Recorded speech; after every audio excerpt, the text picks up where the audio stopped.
چرا خرداد اصلا ماه هست؟ مرداشون که بلا استثنا خیانت کرد. بعضی کچله جذابه. آره. مثل کی؟ امیر آقایی. میدونی منظورم چیه؟ نه. خب بعد چیو قبول نداره؟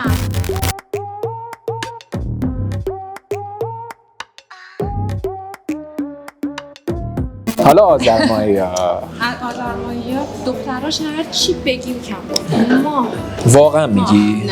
نه.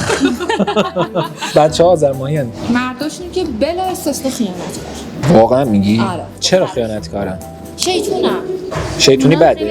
ببین شیطونی خوبه. خب مثلا من خودم یه آذرمایی شیطونم. خیلی شیطونم ولی شیطنت شیطون یعنی چی؟ پر جنب و جوشن.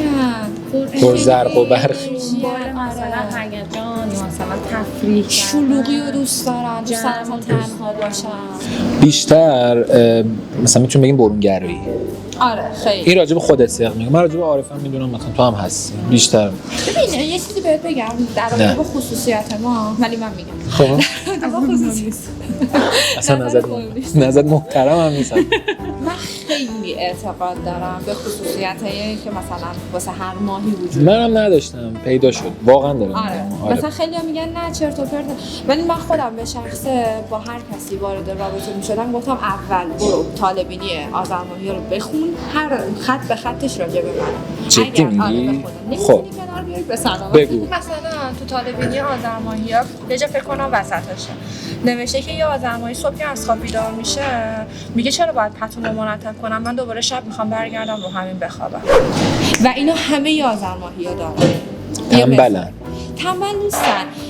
دلیل انجام یه سری کارا رو من نمی‌دونم منطقی نیست به نظرم. مثلا آذرمایی همیشه دنبال دلیلی دیگه. آره بیشتر وقتا میشه گفت دنبال دلیلی ولی خب این که مثلا بگی از اون تنبلی انجام نمیدم نه مثلا صبح که خواب بیدار میشم دوباره مثلا بعد از اون میخوام بخوابم همون بس شب دوباره هی من بعد هر دقیقه در حال تمیز که اصلا چه زندگی شدیم. دقیقاً آره اشرف مخلوقات هم هستی لابد بیا تو رو صاف کن خیلی زود جوشن آذریا. آره خیلی زود جوشن زود عصبانی میشن ولی زود میان. زود جوش منظورت زود جوش یعنی منظور عصبانی شدنه؟ نه بنده خدا اینجوری نیست. حالا من ندیدم البته اون رو تو دیگه هر کی اون روی داره. آخه بستگی داره مثلا تو یه جایی یه چیزی تو اعصاب تو مخت بره خب اون موقع مثلا بعد کنترل راست میگه هستن آذرمایی‌ها بعد یهو منفجر میشن نمی‌تونن میترکن نمیتونن خشم نداره. آره دقیقاً ولی بعدش یهو انقدر میان پایین بعد خیلی هم زبون به نظر من تند و تیز و تلخی دارن. تند و تیز و تلخی. راجع به دختراش داری میگی؟ نه مرداش هم ببین مرداش هم این خصوصیاتی که دارم میگم تقریبا 90% هم مردا دارن. یه چیزایشون بالاخره ماه آذر دیگه مشترکه. اینکه خیلی بد عصبانی میشن اینکه زود میان پایین نکته است اینا همش. آره ما میتونیم بگیم هر کی که پاییزه نظرت بگو بعد من نظرم میگم هر کی که پاییزی برونگراست نه آبانیا نیست. نه مهریان آروم‌ترن مهریان میانه رو تقریبا. آره آذر چرا اینجوریه؟ چون نزدیک به زمستون. آره چندم آذری؟ یک. بیشتر آبانی میشی؟ ببین قبل از دهم ببین یه خصوصیت بعد از 20 تقریبا ویژگی 2 ماهو دارم. میدونی منظورم چیه؟ خب بعد چیو قبول نداره؟ تو الان 1 آذری؟ آره. از 20 آبان تا 10 آذر تقریبا ویژگی 2 ماهو داره تقریبا. اصلا ندارم. من یه دونه ویژگی آبان ماهیارم دارم. دیگه حالا شده دیگه ولی معمولا اینجوریه. میگن اینو میگن ولی به نظر من مطمئنی یکم به دنیا اومدی؟ آره. ولی به نظر من درستش همون چیزه. همون مثلا ماه رو ما توی این ویدیو از مهر آبان آذر دی بهمن اسفند فروردین اردیبهشت خرداد تیر مرداد شهریور مثلا ماها رو بلد راجع به اینا صحبت میکنیم. چیزایی که فیدبکی خودمون گرفتیم و میگیم بهتون. هیچ ماهی هم نیست مطلقاً بد مطلقاً خوب. یه سری ویژگی خوب داره، یه سری ویژگی‌های منفی یه سری ویژگی آره. منفی توی مثلا آبان ماه یه سری ویژگی‌هاشون بعضی از آدمایی که تو آبان به دنیا اومدن بولتره مثل کینه‌ای بودنشون. تو یه سری از همون آبان ماهی‌ها اون کینه‌ای بودن. سوال چرا خرداد اصلا ماه هست؟ واقعا چرا خرداد آخه سوال واقعا مثلا اردیبهشت میرسیم بهش. اردیبهشت مثلا فصل خوبه کتابه. مثل این کتاب علوم داشتیم یه فصلیش بود خیلی مثلا یه فصل بعد شب یلدایی‌ها چجوری هم؟ همون آذرمایی. آره معمولا اینه که به دنیا اومدن یلدا اسمش من دیگه. آره شب چله‌ای. راجع به آذرمایی خاطره چی؟ ببین من یه پسره بود که حالا با هم آشنا شدیم، اون آذرماهی بود. خب من خودم هم آذرماهی ام، ولی پسرای آذرمان فکر می‌کنم یه ذره متفاوت‌ترن تا خانماشون.